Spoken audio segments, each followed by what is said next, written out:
이자 폭탄에 대충격이다. 살던 집도 판다. 일단 여러분 이거부터 먼저 한번 보시죠. 서울 아파트 매매가 변동률입니다. 12월 30일 현재예요. 0.00입니다.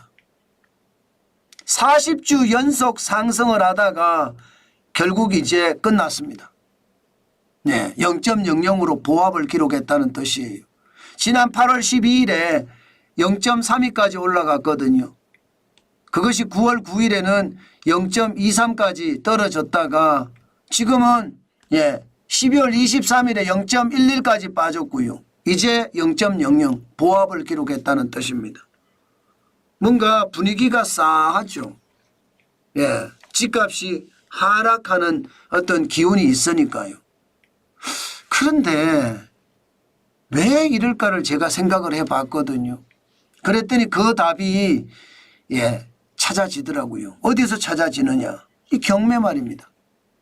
보시는 것처럼 여러분 서울 아파트 경매 진행 건수가 지난 10월에 380건으로 역대 최대입니다. 거의.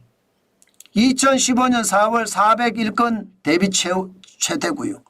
그런데 이게 오래 가잖아요. 지금 보시다시피 코로나 팬데믹 때는요. 한 달에 경매 건수가 50건도 안 됩니다. 50건도. 심지어 2020년 3월에는 10건이 2021년 10월에는 31건이고요. 2022년도 마찬가지입니다. 6월이 57건입니다. 지금 11월 달이 267건이고요. 10월 달이 380건이에요. 그 앞전으로 가보면 2023년부터 난리도 아닌 거예요. 지금 서울 아파트 경매 건수가. 이게 여러분 경매가 많이 넘어간다. 이거는요. 결국 돈을 빌렸는데 이게 원금도 못 갚고 이자도 못 갚아서 경매로 넘어간다는 뜻이거든요. 저는 이게 굉장히 충격으로 봤습니다. 제가 살던 집도 던진다고 말씀을 드렸잖아요. 그 던진다가 바로 이 경매에서 일어났거든요. 그런데 지금은요. 서울 아파트 값이 경매가 이렇게 많이 넘어가는 걸 보니까 빨리 팔아야 되겠다. 빨리 팔아야지 경매로 안 넘어가겠다. 결국은 살던 집도 판다는 뜻입니다. 살던 집도. 실제로도 살던 집을 파는 그런 지표가 있습니다. 살던 집도 파는. 서울 아파트 매물 증가 추이를 보십시오. 2025년 1월 2일입니다. 86,141건이에요. 전년 대비 줄긴 줄었어요. 전년에 2024년이죠. 12월 31일에 87,754건에 비해서는 1,613건이 줄었습니다. 1.8%가 준 건 맞아요. 그런데 여러분 2020년을 보세요.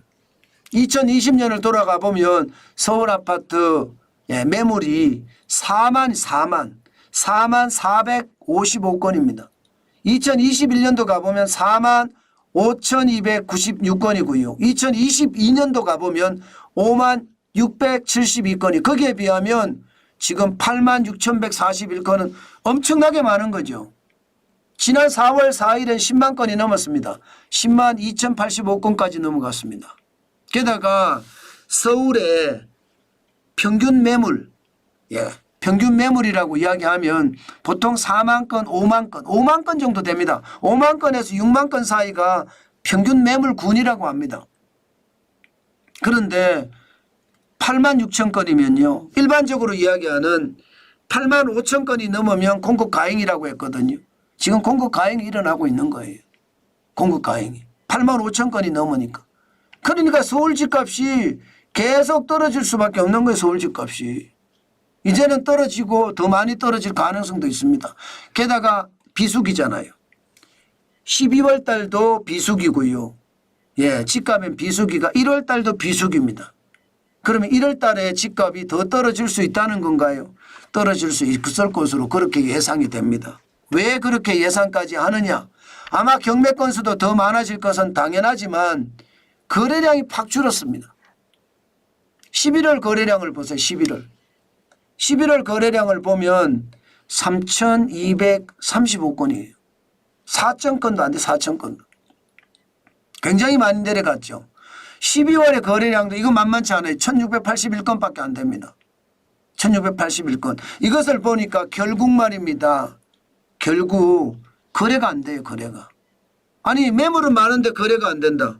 그러면 어떻게 될까요? 가격을 낮추겠죠. 실제로 가격이 내려갑니다. 실제로. 2024년 기준으로 보면 9월에 12억 5,089만 원이 계속 내려가잖아요. 10월에는요. 12억 672만 원으로 내려갔고요. 11월에 약간 올라가긴 했습니다. 12억 1,406만 원으로 올라갔는데 12월 달에는 10억에서 지금 올라갈 기미가 안 보여요. 10억 2,519만 원에서. 뭔가 분위기가 다르죠. 그죠? 분위기가 다릅니다. 서울도 뭔가 분위기가 확 달라졌다는 거예요. 특히 서울의 중심부는 아직 많이 안 떨어진다고 하지만 예를 들어 말입니다. 예, 강동구가 벌써 떨어지고 있고요. 또 서울 외곽을 중심으로 노도강도 떨어지고 있습니다. 결국 서울 집값도 떨어질 수밖에 없다는 거예요. 마치 수도권 집값이 지금 계속 빠지고 있잖아요. 계속 빠지고 있잖아요. 지금 보시다시피 12월 23일에 0.02% 빠졌는데 12월 30일에도 0.02% 빠졌습니다. 뭔가 이제 전주 대비해서 조금 빠진다는 거죠. 집값이. 수도권 집값이 빠진다는 얘기예요. 게다가 전국 집값은 낙폭을 더 늘립니다. 7주 연속 하락합니다. 2024년 11월 18일 이후로 7주 연속 하락. 전국 집값.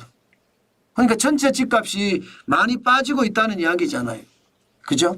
제가 봐서는 이렇게 전체 집값이 계속 빠지고 있는 것은요. 그만큼 말입니다. 시장에서 분명히 어떤 모습을 보인다 이런 생각을 합니다. 하락의 기운이 있다는 거죠. 이것만 있는 게 아닙니다. 매매값만 떨어지는 것이 아니라 의외로 말입니다. 의외로 우리가 예상했던 것보다 더 심각한 거. 이게 전세값도 보합을 계속 기록하고 있습니다. 전세값도. 서울 아파트가 81주 연속 상승했잖아요. 81주 연속 상승하다가 지금은 보합세로 마무리가 되고 있습니다. 보합세라는 게 0.0이라는 거잖아요. 0.0. 지금 지난주에 그죠? 지난주에 0.00%로 떨어졌어요. 그래서 81주 연속 상승이 끝났고요. 또 12월 30일주는 0.06%. 전세값이 떨어졌어요. 그러니까 집값이 많이 떨어지고 있는 모양새 분명히 보인다. 이 말씀 여러분에게 드리겠습니다. 제가 늘 말씀드릴 때 보면 집값은요. 이게 연말 특히 빠르면 10월부터 늦으면 11월, 12월, 1월 여긴 집값이 좀 떨어지는 형국이에요. 항상 이게 비수기가 되니까 말입니다. 그래서 집을 사더라도 항상 11월, 12월, 1월에 사는 게 좋다 이런 말들 많이 합니다. 그것도 참고를 하고 시장을 봤으면 좋겠습니다. 그만큼 말입니다. 상황 한 번 더 봐야 되겠다. 그 말씀 드리겠습니다. 요즘 집값이 계속해서 떨어지고 있는 것은 그만큼 서울 집값에도 영향을 미치고 서울 집값도 이제 1월에는요. 마이너스가 될 확률이 굉장히 높습니다. 굉장히 높습니다. 2월에 가면 또 달라지겠죠. 2월에 가면. 그러나 지금은 그렇게 달라질 수 없다. 지금은 비수기니까.